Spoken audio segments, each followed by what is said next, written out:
अस्सलाम वालेकुम students, I am नहीम अब्बास और आज हम लोग डिस्कस करने जा रहे हैं चैप्टर नंबर 3 एंजाइम का lecture number 9 enzyme inhibition and its types. तो एंजाइम इनहिबिशन क्या होती है कि एक ऐसा प्रोसेस जिसमें एंजाइम सबस्ट्रेट को प्रोडक्ट में कन्वर्ट नहीं कर पाता, इस प्रोसेस को हम लोग क्या कहते हैं, एंजाइम इनहिबिशन कहते हैं। सो एंजाइम इनहिबिशन क्या है? The process in which an enzyme is not able to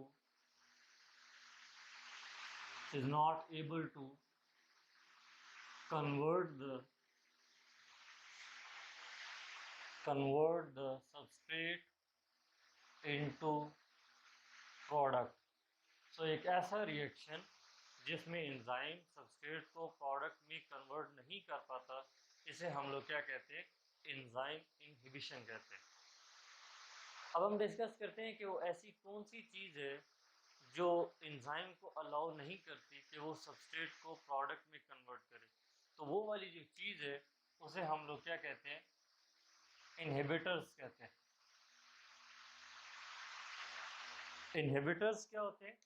ये ऐसे मॉलिक्यूल्स होते हैं, these are the molecules which reacts with enzyme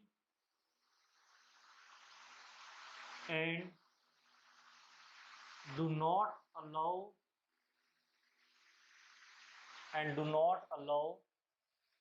the enzyme to convert the substrate into product। कि ये हमारे पास इनहिबिटर ऐसे मॉलिक्यूल्स होते हैं जो सबस्ट्रेट के साथ, जो एंजाइम के साथ क्या कर देते हैं? रिएक्ट कर देते हैं और एंजाइम को अलाउ नहीं करते कि वो सबस्ट्रेट को प्रोडक्ट में कन्वर्ट करे। जैसे फॉर एग्जांपल हमारे पास कौन कौन सी इनहिबिटर की एग्जांपल हो सकती हैं? जैसे फॉर एग्जांपल पॉइजन से साइनाइड्स, एंटीबॉडीज,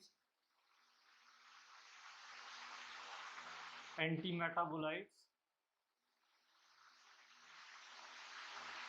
सल्फर ड्रग्स। तो ये हमारे पास सारी जो हैं, ये कौन सी एग्जांपल्स हैं? इनहिबिटर्स की एग्जांपल्स हैं। सो ये जो हमारे पास एंजाइम इनहिबिशन का जो प्रोसेस है, ये नॉर्मल सेल के अंदर हो रहा होता है।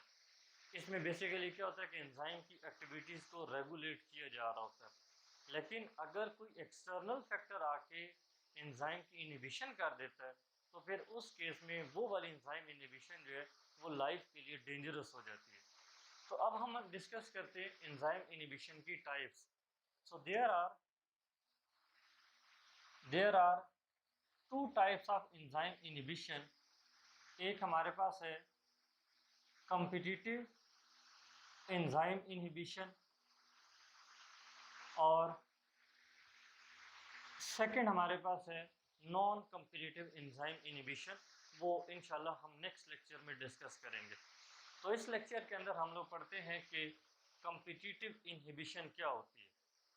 देखो बच्चों, नाम से पता चल रहा है कि कॉम्पिटिटिव के मतलब यहाँ पे कोई कंपटीशन हो रहा है।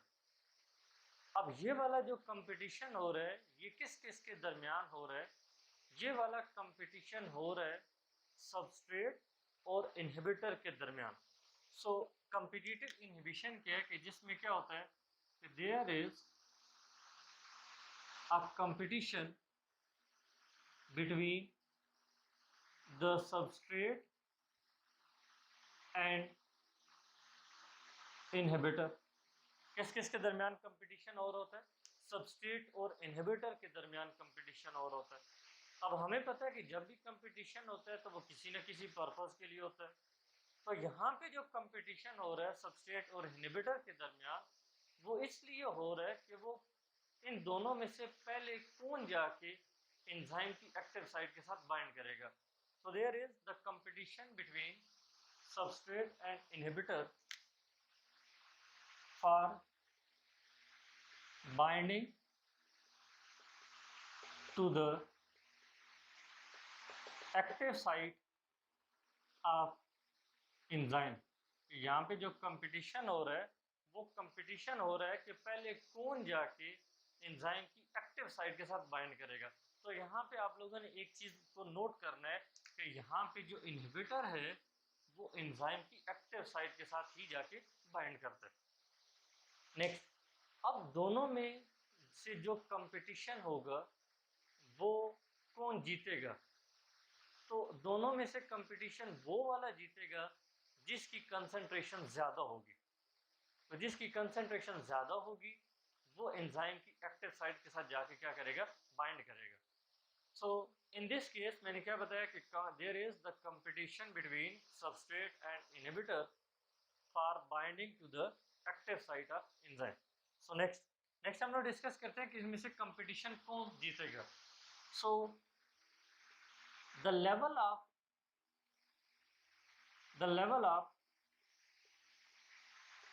enzyme inhibition depends upon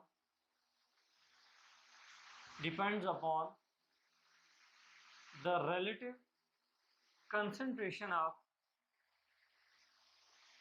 substrate and inhibitor। जो इनहिबिशन का जो लेवल है वो किसके ऊपर डिपेंड करेगा? दोनों की कंसंट्रेशन के ऊपर डिपेंड करेगा। सो जैसे फॉर एग्जांपल अगर हमारे पास सबस्ट्रेट की कंसंट्रेशन ज़्यादा है तो वो एंजाइम की एक्टिव साइट के साथ जाके बाइंड करेगा, तो एंजाइम क्या करेगा? सबस्ट्रेट को प्रोडक्ट में कन्वर्ट कर देगा। लेकिन अगर हमारे पास इनहिबिटर की कंसंट्रेशन ज़्यादा है तो इनहिबिटर जाके क्या करेगा? एंजाइम की एक्टिव साइट के साथ जाके बाइंड करेगा, तो फिर एंजाइम जो है वो बेसिकली फिर सबस्ट्रेट एंजाइम के साथ बाइंड नहीं कर पाएगा, तो फिर एंजाइम जो है वो सबस्ट्रेट को प्रोडक्ट में भी कन्वर्ट नहीं करेगा, तो एंजाइम की इनहिबिशन जो है वो क्या हो जाएगी? स्टॉप हो जाएगी। तो जिस वजह से हम ये कहते हैं कि ये वाली जो इनहिबिशन है, competitive inhibition, it is also called as reversible inhibition. Reversible inhibition इसलिए कहते हैं क्योंकि जैसे ही लेट्स सपोज इनहिबिटर की कंसंट्रेशन कम होती है तो एंजाइम दोबारा सबस्ट्रेट के साथ बाइंड करना स्टार्ट कर देता है और रिएक्शन स्टार्ट हो जाता है। और जैसे ही इनहिबिटर की कंसंट्रेशन ज़्यादा होती है तो एंजाइम सबस्ट्रेट के साथ बाइंड नहीं कर पाता और फिर रेट ऑफ रिएक्शन जो है, एंजाइम का जो रिएक्शन है वो क्या हो जाता है? रुक जाता है। अब यहाँ पे अगर आप लोग एक और चीज़ नोट करें कि यहाँ पे जो इनहिबिटर है वो एंजाइम की एक्टिव साइट के साथ बाइंड कर रहा है। इसका मतलब ये हुआ कि इनहिबिटर का जो स्ट्रक्चर है वो सबस्ट्रेट के साथ कुछ थोड़ा बहुत मिलता जुलता है, लेकिन इतना ज़्यादा भी सिमिलर नहीं है कि वो एंजाइम उस इनहिबिटर को प्रोडक्ट में कन्वर्ट कर सके। सो हम एक और पॉइंट भी ऐड कर सकते हैं कि structure of inhibitor is is similar to is almost similar to structure of substrate। Next हम लोग डिस्कस करते हैं एक एग्जांपल। जैसे फॉर एग्जांपल हमारे पास एंजाइम है सक्सिनेट डिहाइड्रोजिनेज एंजाइम। जैसे फॉर एग्जांपल हमारे पास एंजाइम है सक्सिनेट डिहाइड्रोजिनेज एंजाइम। इस सक्सिनेट डिहाइड्रोजिनेज एंजाइम के साथ जो सबस्ट्रेट आके अटैच होता है वो हमारे पास कौन सा है? सक्सिनेट है। वो हमारे पास कौन सा है?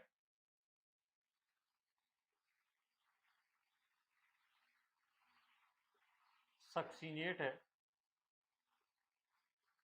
आप लोग बेशक इसका फार्मूला लिख सकते हो, लेकिन अगर फार्मूला नहीं लिखना चाहते तो आप सिंपल सक्सिनेट का वर्ड लिखें।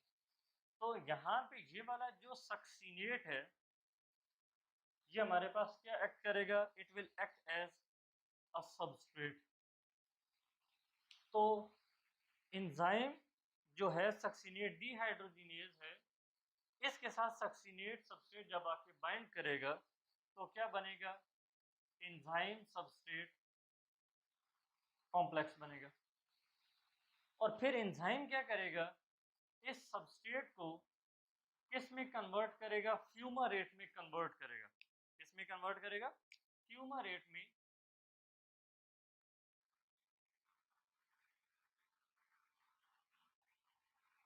तो ये जो हमारे पास फ्यूमारेट है,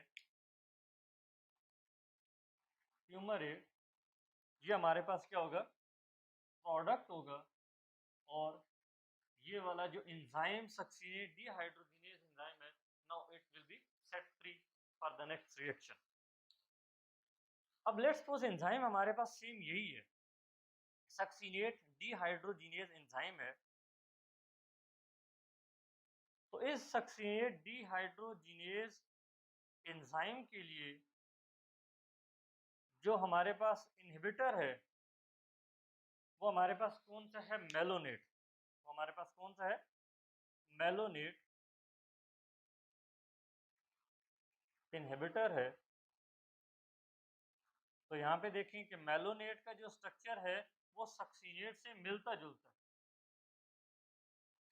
तो ये जो हमारे पास मेलोनेट है ये क्या एक्ट करेगा, it will act as inhibitor for the succinate dehydrogenase enzyme. तो इस केस में जब ये इनहिबिटर आके इसके साथ बाइंड कर जाएगा तो एंजाइम इनहिबिटर कॉम्प्लेक्स बनेगा। तो इस केस में no product will be form. तो यहाँ पे हमने ये पढ़ा कि एंजाइम सक्सीनेट डिहाइड्रोजिनेज जो है इसके लिए सबस्ट्रेट है सक्सीनेट। तो ये इस सक्सीनेट को प्रोडक्ट में कन्वर्ट करता है फ्यूमारेट में।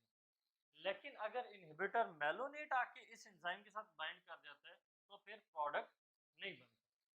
तो इसी वजह से हम इसे क्या कहते हैं कि ये जो कॉम्पिटिटिव इनहिबिशन है ये एक रिवर्सिबल इनहिबिशन है, कि जैसे ही की कंसंट्रेशन कम हुई तो रिएक्शन स्टार्ट हो गया। जैसे फॉर एग्जांपल इनहिबिटर की कंसंट्रेशन कम होगी तो रिएक्शन स्टार्ट हो जाएगा। इसी तरह जैसे इनहिबिटर की कंसंट्रेशन ज़्यादा होगी तो जो रेट ऑफ रिएक्शन होगा वो क्या हो जाएगा, स्टॉप हो जाएगा। नेक्स्ट हम लोग डिस्कस करते हैं कि ये जो हमारे पास कॉम्पिटिटिव इनहिबिशन है इसकी क्या क्या इंपॉर्टेंस क्या है। ये जो हमारे पास कॉम्पिटिटिव इनहिबिशन है इट सपोर्ट्स लॉक एंड की हाइपोथेसिस। कि जो हमने लॉक एंड की मॉडल पढ़ा है कि जिसमें हमने ये पढ़ा है कि एक स्पेसिफिक एंजाइम एक स्पेसिफिक सबस्ट्रेट के ऊपर एक्ट करता है, इसके अलावा वो किसी सबस्ट्रेट के ऊपर एक्ट नहीं करता। तो यहाँ पे भी देखें कि एक एंजाइम जो है वो एक स्पेसिफिक सबस्ट्रेट के ऊपर ही एक्ट कर रहा है। तो इसी वजह से हम ये कहते हैं कि this competitive inhibition it supports lock and की हाइपोथेसिस। सेकंड हमारे पास क्या है कि अब यहाँ पे देखें बच्चे कि जो सक्सीनेट है उसका देखिए स्ट्रक्चर इस इनहिबिटर मेलोनेट के साथ मिलता जुलता है। लेकिन अभी मैंने आपको बताया है कि एंजाइम जो है वो इस मेलोनेट को प्रोडक्ट में नहीं कन्वर्ट कर पाता। तो इसका मतलब ये हुआ कि the substances similar to substrate are not acted upon by the enzyme. कि वो वाले सब्सटेंसेस जो सबस्ट्रेट से मिलते जुलते हैं एंजाइम उनको प्रोडक्ट में कन्वर्ट नहीं कर पाता। लास्ट हमारे पास पॉइंट है दिस कॉम्पिटिटिव इनहिबिशन जो है इसमें जो इनहिबिटर है it can be used as a drug to control the bacterial pathogen. कि अगर बैक्टीरिया की ग्रोथ को रोकना हो उसको किल करना हो तो फिर हम इस कॉम्पिटिटिव इनहिबिटर को ड्रग्स के तौर पर जो है वो यूज कर सकते हैं। So this was all about for today. इंशाल्लाह नेक्स्ट लेक्चर के अंदर हम लोग इस एंजाइम इनहिबिशन की जो सेकंड